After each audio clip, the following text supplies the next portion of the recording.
আল্লাহ তাআলা যে নারীকে ভালোবাসেন তাকে চারটি কষ্ট দেন। প্রিয় মায়েরা আমার, প্রিয় বোনেরা আমার,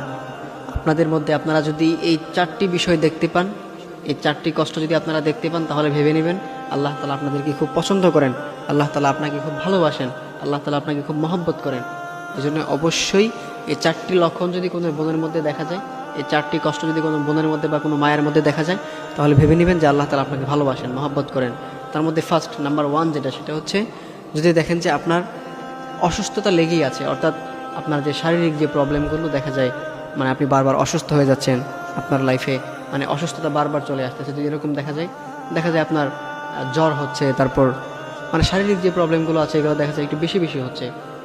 তো এরকম যদি আপনার দেখা যায়, তাহলে ভেবে নেবেন যে আল্লাহ তাআলা আপনাকে খুব পছন্দ করেন। কিন্তু অনেক মায়েরা আছেন আবার দেখা যায় যখন একটু অসুস্থ হন, একটু বেশি বেশি অসুস্থতা চলে আসে, তখন দেখা যায় তারা হতাশ হয়ে যায়, দেখা যায় অনেক উল্টাপাল্টা কথা